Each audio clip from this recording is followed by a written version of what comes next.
Okay, I am back for card number 3. All right, so just a few things here before we get started. And what do I want to tell you here? Okay, first of all, when I was stamping my little guys, I noticed that my ink pad is not doing so great. So I'm going to refresh that right now, and I thought I might as well do that with you. Okay, so I use my Intense Black so much that I have to juice it up quite often. Okay, so I'm going to use my Cricut scraper, and then I've got my Intense Black re-inker here. Okay, so you can use pretty much any kind of an edge, like an old credit card or an old bowling folder, something like that. Okay, so this is how I do it. Just going to bring this in a little closer. Okay, and I'm going to start squeezing now. The Intense Black is very thick. Okay, so I'm just going to bring a line of it across all the way down to the other side. Then I'm going to turn it this way, and I'm going to do the same thing. I'm just going to squeeze and bring a line of it down all the way to the bottom. Okay, and because I always knock things over, I'm putting the lid back on right away. And then I'm just going to start rubbing it in.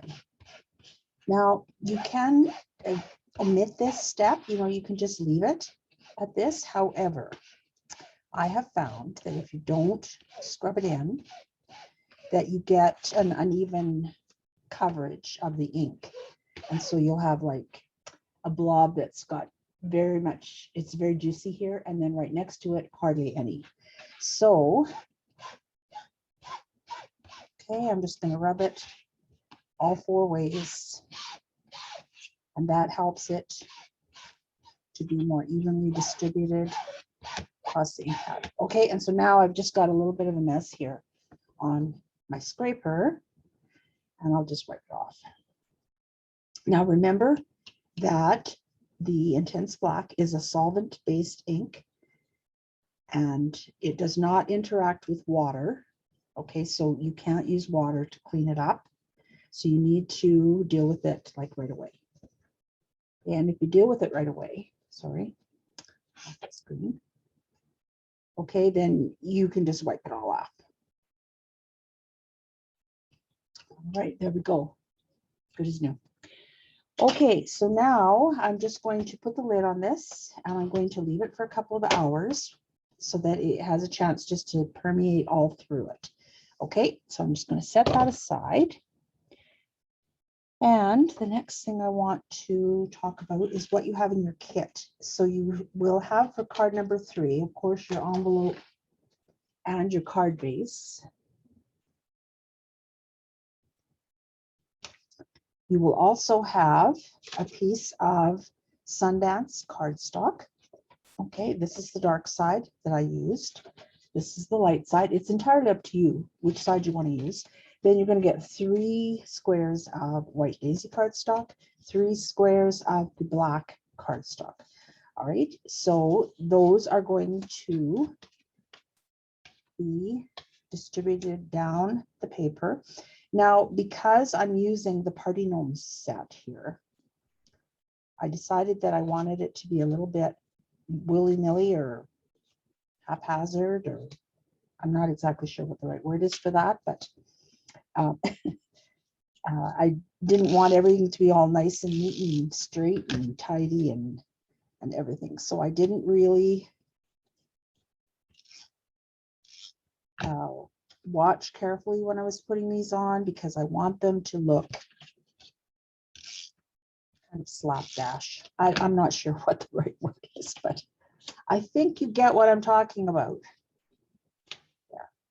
Okay, and then once I've got those attached, I'm going to do the same thing to put these on the card. Okay, I am not measuring. I'm not really even eyeballing. They're just, I'm putting the adhesive on, and they're down. Okay, So that's how it's going to look. All right, now I have done a little bit of work ahead of time here. And I got this guy, the party time guy, done, and I got the little girl done. And I'm going to put them in the same order again, just because these two are quite large and she's a lot smaller, and then it just seems a little more balanced to me. And I did not show you the stamp set. I used, no, that's the Jocelyn birthday. That's not the one. This one over here. It's this one. Okay, so party gnomes. Okay, now this isn't from a previous catalog, but they are still available. And I don't know if you knew or not, but stamp sets, not talking about thin cuts, stamp sets are always available through Close to My Heart for a year after they are first introduced. Okay, so I'm just going to set this over to the side for a moment because I want to talk to you. Oh, I got it in the right direction this time. Okay, I want to talk to you for just a minute about using your alcohol markers. Okay, so I'm going to be using some fairly light colors here today. For instance, on his nose and part of the icing on the cake. And yeah, I guess I didn't do his beard, but anyways, that's another one I want to talk to you about. So the thing with intense ink, intense black ink, is that if you are using a very light color of alcohol marker, like this one, the Fair Skin Blend, okay, even though it's a solvent-based ink, it will smudge. So you need to let it dry. And I would say let it dry for at least 30 minutes. Okay, and you will have a much better result. You'll be much happier with doing that. Okay, also, when you are using a light color, and I guess the nose isn't the best example, but when you're using a light color, try your best to not go across the black lines. But even if, I think I'll use this one. Okay, let's just say for a minute that I want to have this whole thing in this light color. Okay, even though I want to color the whole thing, I'm not going to go across those black lines. I'm going to stay within the confines of the lines. And then I'm just going to, this wasn't the best one to give for an example, but I'm just, okay, just like that. So rather than coloring across the lines like this, all right, with a light color, you can see that even though this has been drying for quite some time, that it did smudge. Okay, it's not as bad with the dark colors, but with the light colors, with your yellows, your skins, the muted brown blend, the light colors of most of our colors that are in the Essential Blends line are light enough that they will smudge. Okay, I just want a little bit of light yellow here from the candle. Now, when you're doing a very small area like the flame on that candle, all right, you just want to touch. You're not coloring, you're just touching. You have to remember how much ink is in these. Okay, and so less is more. You don't want to press hard. You always want to give it a very light touch. Okay, now I'm going to do his hat in two colors this time. I did the first guy, I did in the same color. I just used the light color and then the dark color. Okay, I gotta pause and change my battery.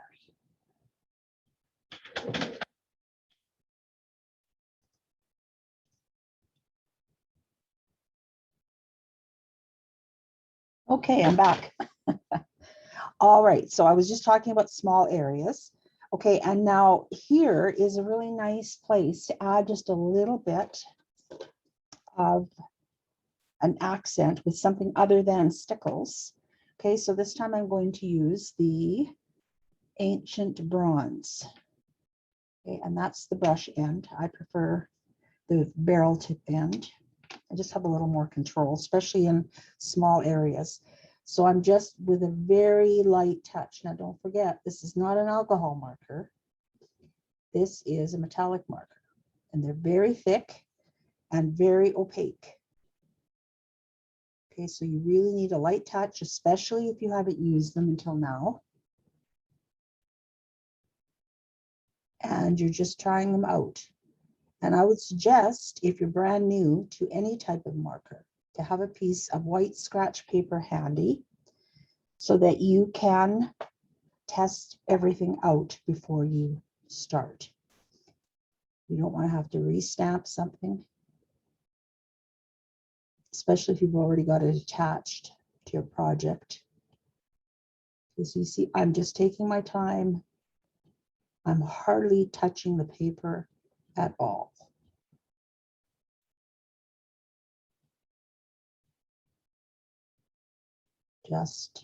Just enough so the tip connects to the paper.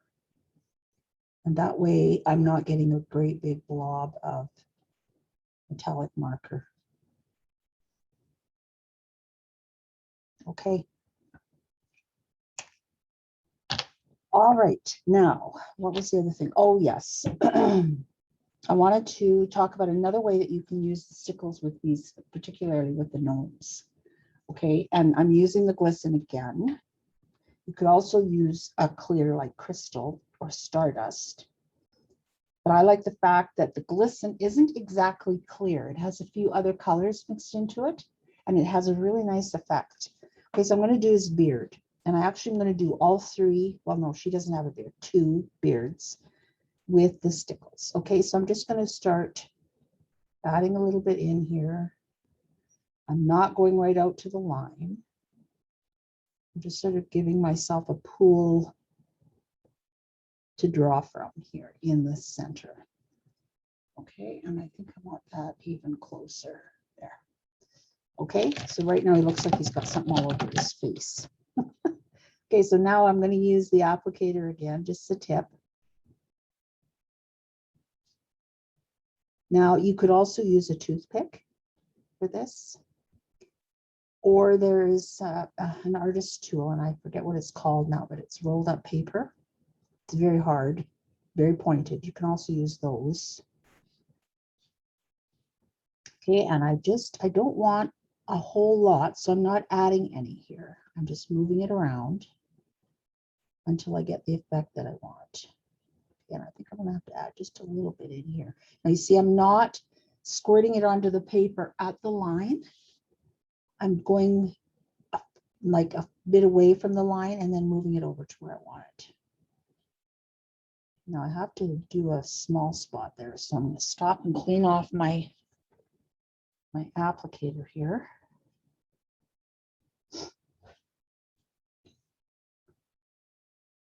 So that I can get in there a little bit closer. I'm just pushing it up to the line. Okay, and again, you want just to have a nice delicate hand at this.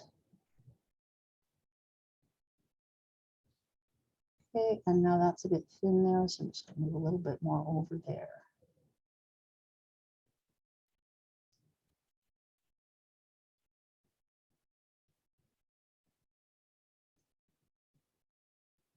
Okay, and I'm happy with that. Okay, oh, just a minute, I missed a part here. So I'm not happy with it. I'm just going to perhaps move this from over here, bring it over. I didn't go close enough over to the edge. Okay, so I'm just bringing over a little excess here. Now, I don't want to leave any marks from the applicator. How's that? That's much better. Okay, so that is how to use your stickles for a beard or for covering any larger amount. All right, so that I think is all you need from me for card number 3. I did use some dots here, and I used the Let's Party from, which one did I use it from? Oh, of course, I don't have it written down. I wonder if it was from Jocelyn. Just hang on a minute here.